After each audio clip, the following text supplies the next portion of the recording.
In this guide, I'm going to show you how you can use the corrupt crown here in Sailor Piece on Roblox. Before we do get into this guide, make sure to like the video and subscribe to the channel with all notifications on. It really does help the channel and it lets us know that you want more content like this.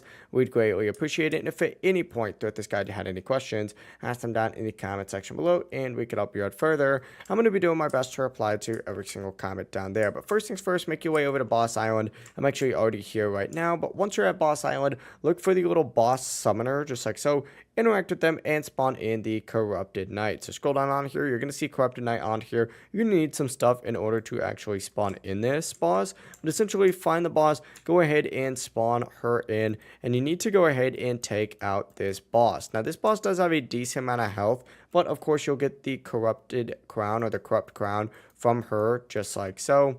The drop chance is pretty low. I have 2x drops, which is why it is about 1.83. However, usually it's not this high. It's about 0.78.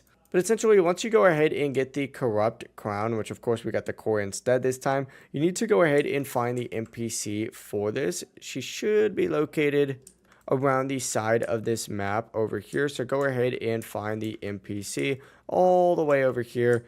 And this is where you go ahead and use the corrupt crown. You interact with this guy right here and you can spawn in the mastery. And of course you can also go ahead and use it on the main sword itself all the way over here. But that's going to be the full process. If you guys had any questions, just ask them down in the comment section below and we can help you out further. I'm going to be doing my best to reply to every single comment down there. Before you do leave this guide though, make sure to like the video and subscribe to the channel with all notifications on. It really does help us out and it lets us know that you want more content. Have a great rest of your day though. Peace.